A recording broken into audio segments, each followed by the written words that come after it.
네, 반갑습니다. 오늘 복된 주일입니다. 여러 가지로 예배드리기가 쉽지 않지만 여러 모양으로 우리가 꼭 예배를 드림을 통하여 하나님하고 계속해서 친밀한 관계를 갖는 것이 구원인 줄 믿습니다. 우리 다 같이 일어나셔서 묵상으로 기도하심으로 예배를 시작하겠습니다.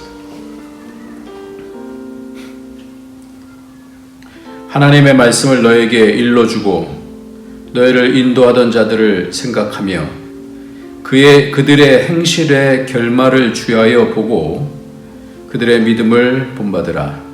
예수 그리스도는 언제나 오늘이나 영원토록 예수 그리스도는 어제나 오늘이나 영원토록 동일하시니라. 아멘. 존귀하신 하나님 아버지, 오늘도 주님께서 우리 가운데 오셔서 말씀하시고 성령으로 인도해 주시니 감사합니다. 하나님, 연약하고 부족하지만 날마다 훈련해 가시며 하나님의 백성으로, 하나님의 사람으로, 하나님의 아들들로 세워주시니 감사합니다. 하나님, 하루하루 소중하게 성령으로 인도받는 그런 시간들이 될 수 있도록 축복하여 주옵소서. 예수님의 이름으로 기도합나이다. 아멘. 예, 우리 다 같이 찬송가 75장입니다. 찬송가 75장. 찬송가 75장입니다. 주여 우리 무리를 불쌍하게 여기사 크신 복을 주시고 주의 얼굴 뵈소서. 주의 구원하심을 널리 알게 하시니 천하만국 백성들 주께 찬송합니다. 주가 다스리시고 바른 심판하시니 나라들이 즐기며 기쁜 노래합니다. 땅에 나는 모든 것 주의 크신 은혜니 모든 나라 백성들 주께 찬송합니다. 하나님 우리에게 복을 내려주시니 땅의 모든 만물이 주를 경배합니다.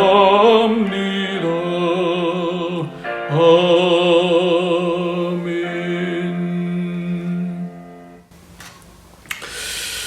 예, 우리가 예배 시간은 반드시 물두멍과 번제단을 지나가야 되는데요. 우리가 하나님 앞에 회개하는 것이 그것이 보혈을 지나는 그런 시간입니다. 가장 소중한 시간 중에 하나이죠. 이 시간에 우리에게 늘 우리가 회개해야 됩니다만은 특별히 예배의 시간에 회개를 통하여서 주님 앞으로 나가야 되는데 이 시간은 마음속 깊은 곳에서 믿음으로 행치 아니하고 하나님 계신 것 잘 느끼지 못하고 내 마음대로 살았던 것들, 내게 있는 그런 욕망과 미혹을 따라서 살았던 것들을 용서해달라고 우리 다 같이 회개하면서 저 앞으로 나가도록 하겠습니다. 기도하겠습니다. 주님, 아버지, 주님, 주님,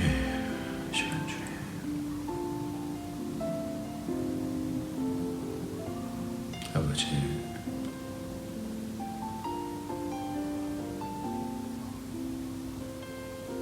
주님,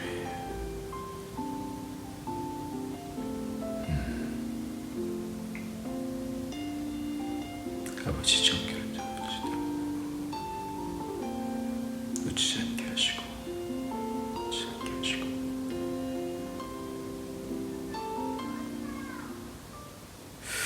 존귀하신 하나님 아버지, 오늘도 주 앞에 와서 연약함을 드러내고 또 하나님 앞에 믿음을 행치 아니했던 죄들, 이 땅에 묶여있던 죄악들, 미워하고 시기하고 세상 방식대로 살았던 죄악들을 주님 용서해 주시기를 원합니다. 주님, 점점 주님 닮아가고 또 영적으로 민감해져서 악한 사단을 이겨야 되겠사오니 하나님 예수의 피로 씻어주시고 정결케 하여 주셔서 더 점점 거룩함 가운데 하나님 가까이 가게 하여 주시고 하나님의 그 은총을 덧입어서 이 땅에서 하늘 영광으로 덧입혀진 그런 삶을 살아갈 수 있도록 예수의 피를 부어 주옵소서. 예수님의 이름으로 기도합나이다. 아멘. 오늘은 하나님의 말씀 두 군데인데요. 누가복음 7장 50절 지난주에 봤던 말씀하고요.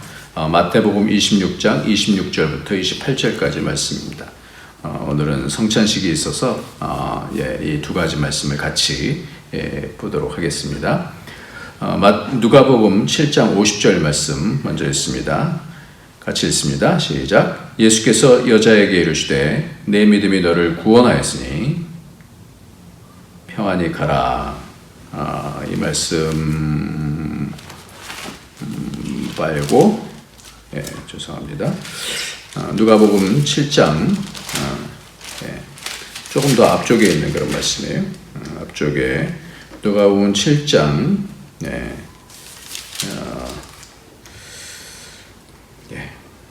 47절부터 말씀입니다. 이러므로 내가 너에게 말하노니 그가 많은 죄가 사하여졌도다. 이는 그의 사랑함이 많음이라. 사함을 받은 일이 적은 자는 적게 사랑하느니라. 이에 여자에게 이르시되 내 죄 사함을 받았느니라 하시니 함께 앉아있는 자들이 속으로 말하되 이가 누구에게 죄도 사하는가 하더라. 아멘. 마태복음 26장 26절부터 그들이 먹을 때에 예수께서 떡을 가지사 축복하시고 떼어 제자들에게 주시며 이르시되 받아서 먹으라. 이것은 내 몸이니라 하시고 또 잔을 가지사 감사기도 하시고 그들에게 주시며 이르시되 너희가 다 이것을 마시라. 이것은 죄사함을 얻게 하려고 많은 사람을 위하여 흘리는 바 나의 피 곧 언약의 피니라. 아멘.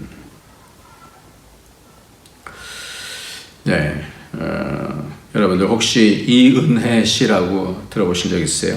이은혜? 참 이런 사건을 보면서 그 남편의 사망보험금을 노리면서 경기도 가평군의 용서 계곡에서 그 내연남과 함께 조연수와 함께 이 수영 못하는 남편을 물에 빠뜨려서 구해주지 않고 죽인 이런 사건이 있었었죠. 그런 가운데서 텔레그램 가운데서 보면 그 일에 앞서서 보고독으로 남편을 죽이려고 했었던 것에 대한 것이 또 검찰이 이렇게 확보를 했다고 그래요. 그래서 2019년에 이은혜와 은혜가 아니라 은혜입니다. 조 씨가 이 씨의 남편 윤 씨를 익사로 위장해서 살해했다는 그런 내용인데요. 수영을 못하는 윤 씨는 아내 이 씨의 권유로 계곡으로 다이빙했다가 익사한 것으로 알려졌는데 그 영상이 이렇게 나왔어요. 그런데 수영을 못하기 때문에 너무너무 힘들어하는데 어쩔 수 없이 모든 사람들이 그렇게 끌고 가니까 그렇게 다이빙하다가 아무도 구해주지 않아서 죽게 되어지고, 그리고 이 강원도에서는 2019년 2월에는 강원도 양양군에서 펜션에서 윤 씨에게 보고 정소, 피 등을 섞은 음식을 먹여서 살해하려고 했는데 치사량 미달로 실패했다는 의혹도 또 제기됐다고 그래요.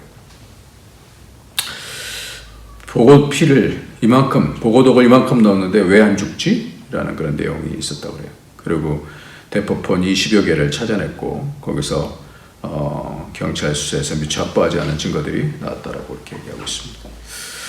3년 된 사건인데 이 사람이 8억에 대한 보험을 가입하고 그리고 8억의 보험에 받을 수 있는 그날을 마지막 4시간 전에 이 남편이 죽게 되어져서 이 8억을 받으려고 하는 그런 내용들에 대해서 SBS에서도 아마 그것이 알고 싶다 해서 이렇게 나왔었던 것 같아요. 아직까지 이 내연남과 더불어서 잡히지 않았는데 그 이전에도 여러 가지 죄들이 있었다고 그래요. 얼마나 이렇게 잔인하면 계속해서 말씀을 나눕니다만은 어떻게 그 독약을 먹여서 이게 보고독을 먹이고 또 죽어가는 사람들을 그 앞에서 일부러 죽이는 그런 잔혹한 그런 일을 할까 이런 생각이 들어요. 사람이 얼마나 이렇게 독해지면 얼마나 이렇게 악해지면 이렇게 할까 이런 생각이 들어요. 여러분 이렇게 우리가 볼 때 참 사람이 이렇게까지 악해질 수 있구나 이런 생각을 하다가도 한 가지 제가 질문을 좀 했으면 좋겠는데요. 만일 이 사람 이 은혜가 예수님을 믿는다면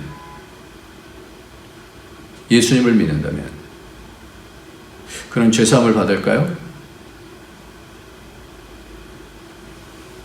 물론 모든 사람 속에는 다 죄가 있습니다. 그래서 죽이려 하고 미워하고 악해지고 그 독. 물론 지난번에 말씀드린 것처럼 그 유영철 같은 경우도 그렇게 하나님 앞에 나온다라고 저렇게 얘기를 하고 있습니다만은 그러면 우리가 생각해야 될 것은 이런 고민이에요. 그러니까 세상 사람들이 얘기하는 것처럼 예수 믿는 사람들은 죄 짓고 와서 교회에서 회개하고 또 가서 또 죄 짓고 이런 빈정거림들 속에서 우리는 도대체 기독교에서 말하는 이 회개는 뭔가? 그렇게 회개하면 되는 건가? 우리가 주일날마다 와서 회개를 하는데 이렇게 하면 되는 건가? 이런 생각을 하게 되지 않습니까? 우리가 좀 전에 읽었던 말씀 가운데서 누가복음 7장 47절 이러므로 내가 너에게 말하노니 그 많은 죄가 사해졌도다. 이는 그의 사랑함이 많음이라. 사함을 받은 일이 적은 자는 적게 사랑하느니라. 사랑함을 통하여서 이 죄사함에 대한 부분을 말씀하고 있었다라고 지난주에 말씀했었죠. 그래서 그리고 또 이거랑 똑같은 그런 말씀이 내 죄사함을 받았느니라 라는 말씀이 이미 지난번에 했던 설교 가운데서도 있었어요. 여러분들 기억하실는지 잘 모르겠습니다만은 누가복음 5장에서 보면 5장 19절서부터 보면 무리 때문에 메고 들어갈 길을 얻지 못한지라 지붕에 올라가 귀화를 벗기고 병자를 심상째 무리 가운데로 예수 앞에 달아내리니 예수께서 그들의 믿음을 보시고 이르시되 이 사람아 내 죄사함을 받았느니라 하시니 서기관들과 바리새인들이 생각하여 이르되 이 신성모독하는 자가 누구냐 오직 하나님 외에 누가 능히 죄를 사하겠느냐 예수께서 그 생각을 하시고 대답하여 이르시되 너희 마음에 무슨 생각을 하느냐 내 죄사함을 받았느니라 하는 말과 일어나 걸어가라 하는 말이 어느 것이 쉽겠느냐. 여기서 누가복음 5장에서도 중풍병자를 고치시는 그런 장면 가운데서 내 상을 들고 가라 걸어가라는 말씀 대신에 죄사함 내 죄사함을 받았느니라 라는 그런 말씀을 하는 거예요. 우리가 지난주에 향유를 발에 부은 그 동네의 죄 지은 여자를 향해서 내 죄사함을 받았느니라 하고 굳이 말씀하시는 이유를 우리가 생각을 해봤었습니다. 그 죄의 용서는 그 죄사함은 어떤 근거로 이루어지냐 이 말이에요. 물론 예수 그리스도의 그 속죄 사건으로 이루어지죠. 그런데 그 속죄 사건에 대해서 예수님께서 죄를 사해 주셔야 되는 거잖아요. 그 속죄를 근거로 해서 예수님께서 죄를 사해 주셔야 되는 건데 죄 용서를 해 주셔야 되는 건데 이 여인에게는 무슨 근거를 통하여서 속죄를 받나요? 죄사함을 받나요? 죄 용서함을 받나요? 속죄를 근거로 해서 죄 용서함을 받는 그 예수님의 근거는 우리가 분명히 알죠. 그런데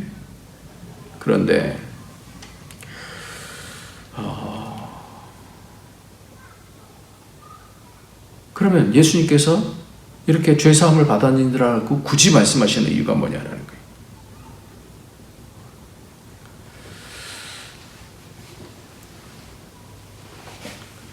무엇을 보시겠다라는 말씀이에요. 왜 굳이 이 말씀하시냐 말이에요. 계속해서 반복해서 이 두 사건을 통해서 예수님께서 죄 사하시는 권세가 있다라는 것을 말씀하셨는데 왜 이 말씀을 하시죠? 주님께서 어떤 사람의 죄를 사해 주시겠다라고 하는 그런 말씀이잖아요. 그 근거가 뭐냐라는 것을 우리가 말씀을 나눴지 않습니까? 여기서 우리가 회개의 문제가 풀리는 거예요. 주님은 누가복음 5장에 있어서의 중풍병자에 대한 그 고치심 가운데서 그들의 믿음을 보시고 이 믿음을 보시다. 그러고 내 죄 사함을 받았니라 말씀하셔요. 그래서 지난번 설교를 다시 한번 여러분 보시면 아시겠습니다만 그 보신자라고 하는 그 단어가 바로 뭐냐면 에이돈이라고 하는 그런 단어인데 아신다라는 뜻으로도 또 그 옆에서 바로 쓰셨다 그렇게 말씀했죠. 아신다. 그러니까 주님은 뭘 보셔요. 그리고 그 속에 있는 것을 아셔요. 그들의 믿음을 보시고 그 속에 있는 것을 아셨다라는 거예요. 주님께서 누군가 병을 고치시든지 회개를 하러 올 때에 주님께서는 뭘 보시는 거예요? 저 사람이 회개하러 왔구나. 그래, 내가 용서해 준다. 그렇게 하시는 것이 아니라 그 속에 있는 죄와 그 사람이 어떠한 근거를 가지고 어떠한 상황으로 왔나라는 걸 보신다라는 거죠. 어떤 상황 속에서 주님께 오든지, 특히 중풍병자는 아무리 오고 싶어도 못 오는 그런 사람인데 그가 그 친구들에게 얼마나 간청을 했으면 여기까지 왔겠으며, 그 친구들이 그 예수님을 만나고 싶어하고 그 고침을 받고 싶어하는 그 간절함 때문에 천장을 뜯고 나서 그 침상을 내리는 그 수고까지 하는 그 친구들의 사랑의 깊이가 얼마나 깊으면 이렇게 왔냐라는 거예요. 주님 그걸 보셨다라는 거예요. 뭘 보셨다라는 거예요. 그게 뭐냐 말이에요. 예수님께서 이 죄 지은 여인, 동네에서 죄 지은 이 여인, 많은 사람들이 낙인 찍은 이 여인을 그 속에 보셨다라는 거예요.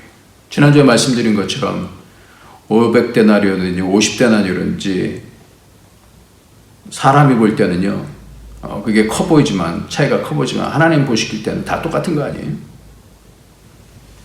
다 죄인 아닙니까? 그 깊은 속마음을 보시고, 그러니까 참 회개라고 하는 것은 바로 죄사함이라는 것은 그 속에 어떠한 심정을 가지고 주님 앞에 왔느냐, 이거를 주님께서 보시고 주님이 죄사하시는 권세가 있다라는 거예요. 그 권세가 우리에게 있지 않다라는 거죠. 그래서 죄사함에 이르는 회개가 있고 그 반대로 죄사함에 이르지 못하는 회개도 있다라는 것이지 않습니까? 정리를 하자면 예수님께서 죄사하는 권세가 있다는 것을 분명하게 보여주시는 말씀이라는 거예요.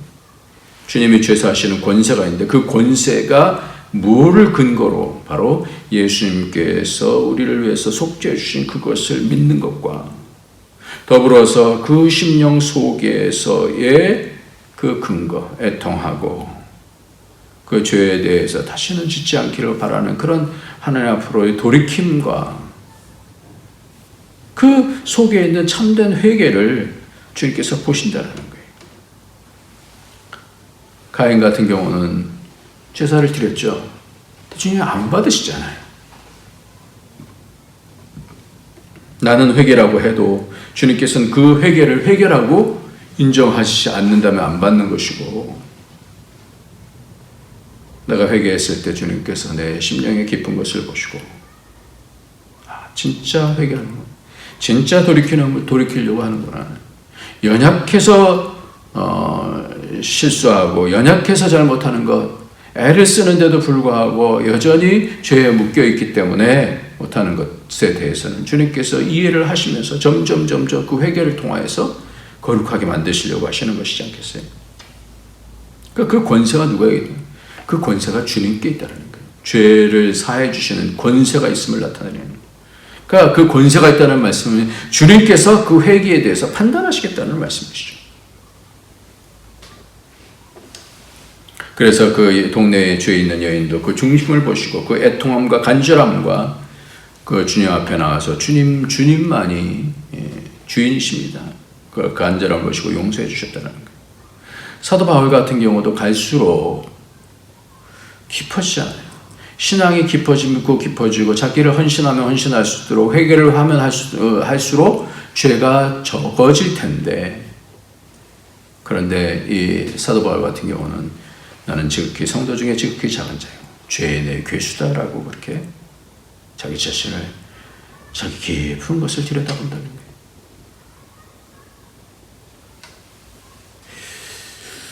그러니까 회개는 사람을 바꾸는 거예요.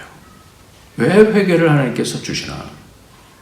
이 회개가 얼마나 존귀한 것이기 때문에 회개하라 천국이 가까웠다. 예수님께서 오셔서부터 이 말씀을 하시고 이 죄사함에 이르는 회개를 또 말씀하시지 않습니까? 그러니까 이 성경에서의 가장 핵심이 바로 이 회개를 어떻게 할 것인가. 욥은 자녀들이 잔치를 베풀고 나서 혹시라도 죄를 지었을까 봐 제사를 하나님께 드리잖아요. 혹시라도 잘못했을까 봐. 믿음의 선진들은 이렇게 회개에 민감했어요.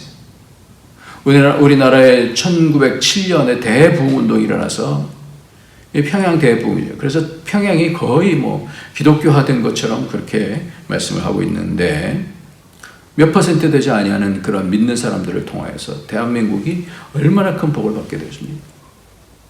그것의 단초가 뭐예요? 회개예요, 회개.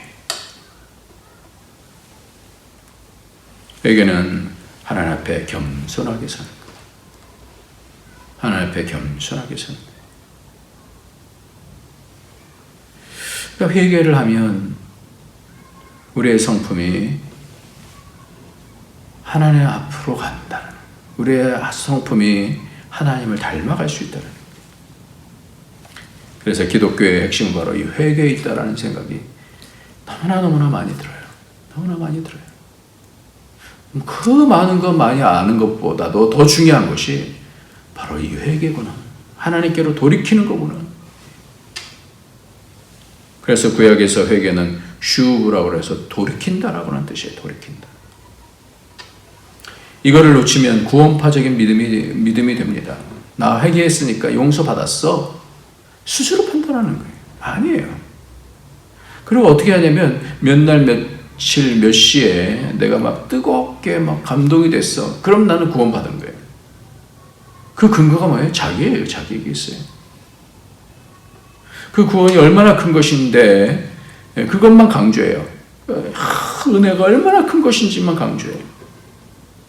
그렇게 가다가 오대양 사건, 또 세월호 사건, 유병원 그 집단, 그 가족들이 등장하는 거 아닙니까? 거기를 보면 다 사업체가 있어갖고 다 돈으로 엮어놔요. 그래서 거기서 나오지 못하게 하는 거예요. 처음에는 그 회개, 그 기쁨 물론 있죠. 우리가 하나님께로 돌이켰을 때 그 회심 물론 중요하죠.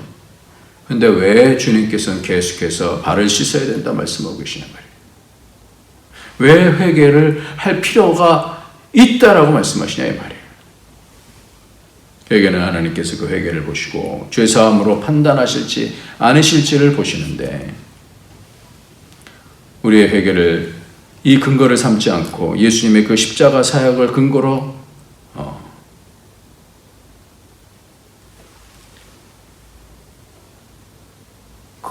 그것만 잡는 거예요. 나 그것만 믿었어. 그러니까 결국은 그 하나님 예수님의 그 죄사함에 이르는 권세, 죄사하시는 그 권세, 이거를 무시하는 거죠. 그래서 하나만 강조해서 기계적으로 나는 제사 드렸으니까 이제 자유해라고 한다는 거예요. 그 깊은 곳에서의 죄를 느끼지 못하면, 그냥 무시해버리면 여전히 그 독이 남아있는 것이죠. 그 죄가 남아있는 것이죠.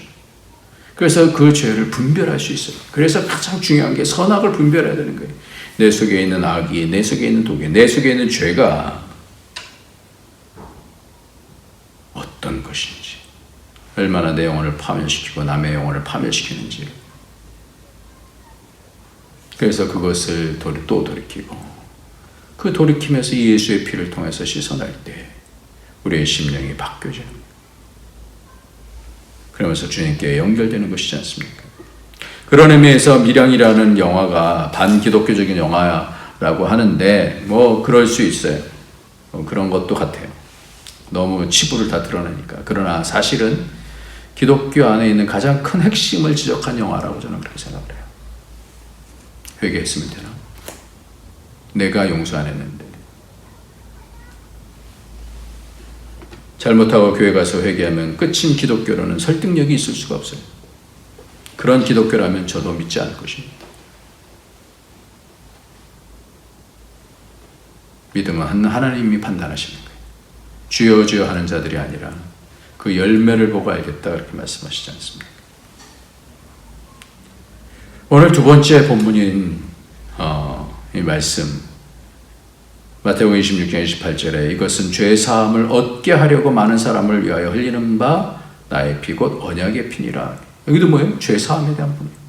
죄사함에 대한 부분, 내 죄가 사하여졌다라고 하는 말씀과 더불어서 그 근거가 되는, 오늘 성찬이 있는데 바로 그 근거가 되는 예수님께서 십자가에 달리시기 바로 그날 밤에, 그 전날 밤이죠. 우리로 말하면 그 밤에 떡을 떼시면서 주시면서 이것은 내 몸이다, 포도를 주시면서 이것은 내 피다, 이렇게 말씀하시면서 이것이 바로 죄사함을 얻게 하려고 많은 사람을 위하여 흘리는 바 나의 피 곧 언약의 피다 말씀하시면서 나를 기념하라, 이렇게 말씀하시잖아요. 그래서 우리가 주님을 생각하는 거예요. 아, 주님께서 그때 그렇게 하셨구나. 그것을 통해서 우리가 죄를 용서함을 받는구나. 이것이 성찬식입니다. 오늘 성찬식과 죄사함의 관계는 바로 이렇게 밀접한 관계가 있는 거예요. 성찬은 죄사함에 대한 부분을 말씀해 주십니다. 주님의 죽으심 때문에 내가 죄 용서함을 받았는데 여전히 내 속에 있는 죄가 주님을 다시 못 박지 않도록 또 다시 주님 앞에 무릎 꿇고 겸손해져야 합니다. 죄사함을 위한 언약의 피를 언급하시면서 이것이 얼마나 중요한 것인지를 주님께서 가르쳐 주시는 거예요. 이 죄사함이 얼마나 중요한 것인지. 그러니까 처음 시작의 사역부터 맨 마지막 사역까지 뭐가 중요하다는 게 죄사함이 중요하다는 거예요. 예수님께서 오시는 이유는 죄사함을 주시기 위해서, 그 창세기 3장 15절에 원시복음의 약속을 이루시기 위해서 주님께서 오신 거예요. 그게 왜요? 죄사함 때문에. 그래서 기독교의 가장 중요한 교리는 바로 죄사함의 교리, 회개의 교리.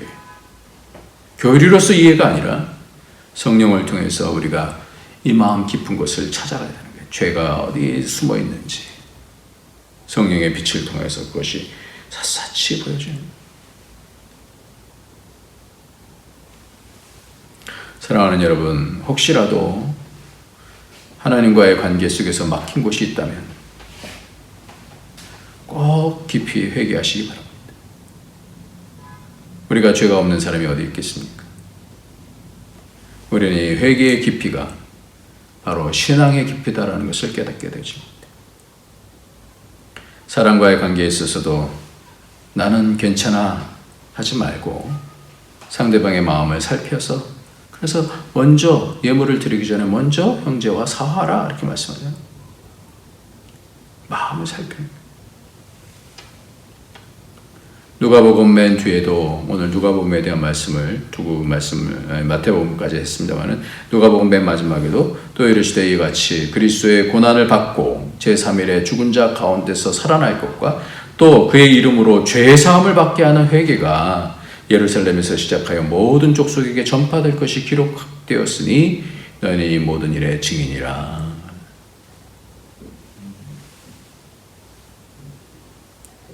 연어는 알을 낳기 위해서 다시 자신이 태어난 곳으로 되돌아가는 회귀 본능이 있는 것을 우리가 다 알죠. 평생을 하류로 내려오면서 성장했던 연어가 다시 태어난 것으로 그 거친 물살을 헤치고 높은 경사도 이겨내면서 그 연하의 그 여정에서 참 이 약 15km 정도를 올라가는데요. 하루에 15km 정도로 올라가는데 일반적으로 3달 이상의 시간이 걸려서 자신이 태어난 곳으로 간다고 그래요. 때로는 올라가는 길에 폭포도 있을 수 있고, 그러나 그 물살을 가르면서 올라가요. 그래서 통상적으로 3m 정도를 뛰어오르는 연어는 폭포 높이에 따라서 15m까지도 뛰어온다고 그래요. 그러면서 그 모든 그 어떤 어려움들도 이겨내면서 자기가 태어난 곳으로 다시 돌아옵니다. 우리도 우리의 회개가 바로 그러한 회개, 주님께까지 돌아가는 그 회개. 1892년에 32살의 적지 않은 나이에 한 선교사가 조선에 입국했습니다.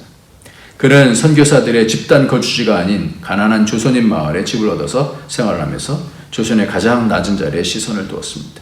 그가 도착한 지 몇 주 만에 집안일을 돕던 여인을 전도했고 반년 만에 우리말로 대화와 기도를 할 수가 있었습니다. 그는 매일 20명에서 30명의 사람을 만나서 성경을 가르쳤고요. 8년 만에 25개의 예배 초소를 마련했고 850여 명의 교인들이 예배하는 놀라운 일을 이루었습니다. 조선의 계급제도에도 가장 밑바닥이었던 백정들이 모여 살던 곳을 찾아다니던 그는 전염병을 앓고 있던 백정 박가를 위해 고정임금의 주치였던 의료선교사 에비슨을 불러 돌보기도 했습니다. 조선인들의 사랑방을 찾아다니는 파란 눈의 외국인, 천민들의 친구, 백정 전도의 개척자, 사랑의 사도로 존경받는 이 선교사는 바로 세뮤얼 무어라고 하는 모삼열이라고 한국 이름으로 되는데, 이분이 1860년에서 1906년 우리나라 부흥의 대부흥이 일어나기 바로 전까지 그는 기도와 눈물로 곤당골 교회, 지금은 승동교회라고 그래요. 종로 인사동에 있는데요. 승동교회, 가장 오래된 교회죠. 이름도 갖지 못한 채 인간 대우를 받지 못했던 백정 박가는 무어 선교사의 사랑에 감동받아서 개신교도가 되어졌고요. 무어 목사에게 성춘이라는 이름을 받았습니다. 박성춘. 그래서 백정 박성춘이 세례를 받고 교회에 다니자 곤당골 교회의 양반 교인들은 백정과 함께 예배드릴 수 없다면서 최소한 자리만이라도 구별해 줄 것을 요구했습니다. 그럴 때 무어는 주님의 몸된 교회 안에서 어떤 경우에도 그런 차별적인 행위를 할 수 없다. 우리 모두는 똑같은 하나님의 자녀라면서 그 제안을 거부했고요. 이에 양반들은 갈라져서 홍문동 교회를 또 세웠습니다. 나중에 후에 교회는 다시 화합했고 양반들은 하나님께 자신들의 교만함을 회개하였더라고 합니다. 박성춘은 교회의 빈자리를 메우기 위해서 수많은 백정들을 인도했고 승동교회의 장로가 되어져서 신분제도 철폐를 주도했을 뿐만 아니라 1898년 만민공동회에서 기조연설을 했습니다. 후에 허틀리 여사는 무어 선교사에 의한 조선의 백정의 해방을 세계를 뒤집어 놓은 사건이라고 명명하면서 링컨 대통령의 노예 해방 선언을 얻은 미국의 흑인들의 기쁨은 한국 백정들의 기쁨보다 결코 더 크지 않았다라고 그렇게 기술했습니다. 양화진 가난과 질병, 억눌림을 받았던 사람의 곁을 지키면서 복음을 끝까지 전하던 그는 결국 전염병으로 순교했습니다. 조선에 온 지 14년 만의 일이었습니다. 양화진 묘비에는 이렇게 써있어요. 조선 사람을 사랑하였고 또 그들을 예수께 인도하기를 원하였다. 예수 그리스도의 충실한 일꾼으로 새겨져 있습니다. 돌이키는 거예요. 교회도 돌이킬 때 하나가 되어져요. 교회가 하나가 되는 것은 회개할 때 성령의 인도함 받아서 예수의 피로 회개하서 밝은 빛이 오는 거예요. 자기를 고집하면 회개하지 않으면 그러면 분리가 되어져요. 회개의 결국은 무엇일까요? 오늘 맨 마지막 말씀 같이 읽고 마치도록 하겠습니다. 미가서 6장 6절부터 8절까지 말씀. 내가 무엇을 가지고 여호와 앞에 나아가며 높으신 하나님께 경배할까? 내가 번제물로 1년 된 송아지를 가지고 그 앞에 나갈까? 여호와께서 천천의 수양이나 만만의 강물 같은 기름을 기뻐하실까? 내 허물을 위하여 내 마다들을 내 영혼의 죄로 말미암아 내 몸의 열매를 드릴까? 사람아, 주께서 선한 것이 무엇임을 내게 보이셨나니 여호와께서 내게 구하시는 것은 오직 정의를 행하며 인자를 사랑하며 겸손하게 내 하나님과 함께 행하는 것이 아니냐. 회개는 바로 이렇게 우리로 하여금 겸손하게 만들어서 하나님 앞에 서서 하나님의 손을 붙잡고 이 땅에 하나님 나라를 세우게 하는 가장 큰 복인 줄 믿습니다. 저 여러분에게 이런 복이 있기를 예수님의 이름으로 축원합니다. 기도하겠습니다. 할렐루야. 주의 이름을 찬양합니다. 우리에게 복된 길을 열어주셔서 우리 주님께서 죄사함을 이루시는 언약의 피로 우리의 죄를 사해 주심을 감사합니다. 그런데 우리에게 우리 속에 있는 그 진정성을 보시기 위해서 주님께서 우리의 삶을 보시고 우리의 행위를 보시고 가인과 그 재물을, 아벨과 그 재물을 보시는 주님. 주님, 우리의 삶의 열매, 또 우리의 중심, 하나님 주님께서 보시면서 참된 회개로 가는지를 보실 텐데 입만의 회개가 아닌 우리의 삶으로의 회개가 이어질 수 있도록 성령님 인도하여 주옵소서. 하나님, 우리의 심령이 민감해지게 하여 주시고 죄에 대해서 민감해져서 점점 거룩함을 통하여 그 거룩의 빛으로 죄들을 밝혀내며 미워하고 이겨나는 삶을 살아갈 수 있도록 축복하여 주옵소서. 예수님의 이름으로 기도합나이다. 아멘. 우리 다 같이 하나님께 예물 드리시면서 찬송 부르시겠습니다. 찬송가 280장입니다. 전부여 의지없소서.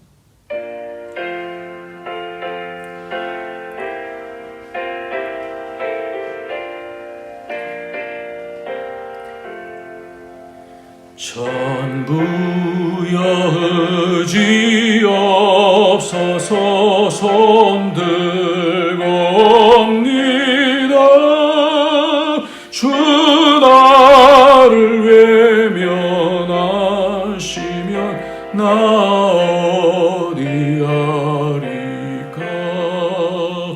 내 죄를 씻기 위하여 피 흘려 주시니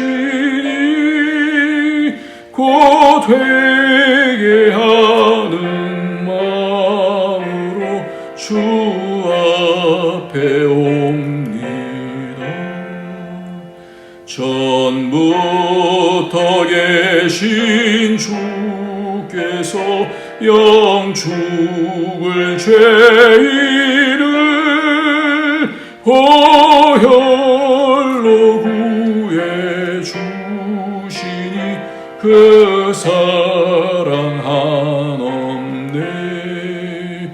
내 죄를 씻기 위하여 피 흘려 주시니 곧 회개하는 마음으로 주 앞에 옵니다. 나의 서지함으로 큰 권능 받아서 주님께 구한 모든 것 늘 얻겠습니다.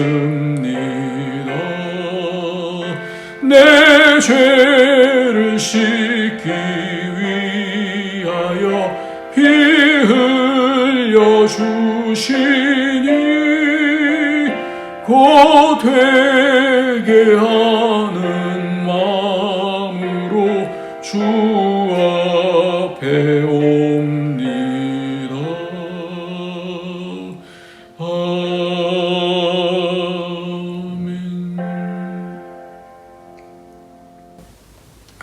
광야의 길을 가지만 발이 부르지 않고 옷이 해지지 않도록 인도하시는 우리 주님을 믿습니다.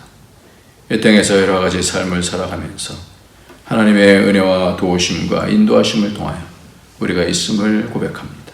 주님 감사합니다. 여러 가지로 우리가 느낄 때는 부족함이 있다 할지라도 그 모든 것들을 통하여서 우리를 선하게 인도하시는 분이 우리 주님이신 줄, 우리 아버지신 줄 믿습니다. 주님 도와주셔서 연약한 가운데 하나님의 은혜의 손길이 더해지게 하여 주시고 늘 주님 앞에 감사하며 힘을 내서 주님 앞에서의 삶을 살아갈 수 있도록 강건케 인도하여 주옵소서. 가정을 붙잡아 주시고 어려운 시기를 살아가고 있을 때 하나님 위로하여 주시고 하나님의 성령 충만케 하여 주셔서 오히려 하나님의 손에 붙들려서 많은 역사를 이룰 수 있는 그런 일꾼들 될 수 있도록 사용되어질 수 있도록 축복하여 주옵소서. 예수님의 이름으로 기도합나이다. 아멘. 이제는 우리 주 예수 그리스도의 무한하신 은혜와 독생자 아낌없이 주신 하나님의 그 크신 사랑과 성령의 교통교제 충만 인도하시니 오늘도 늘 우리에게 선하신 우리 아버지를 알고 주님 앞에서 선하지 못하게 악을 붙잡고 죄 가운데서 있었던 것들을 애통하며 주님 앞에 회개하며 그 마음 중심으로 하나님께로 더 가까이 나가기를 소원하는 예수의 피를 덧입는 모든 죄 권속들 머리 위에 그 가정에 그 하는 모든 일들 위에 우리 아이 북경한디오 교회 위에 이제로부터 영원토록 함께 있을지어다. 아멘.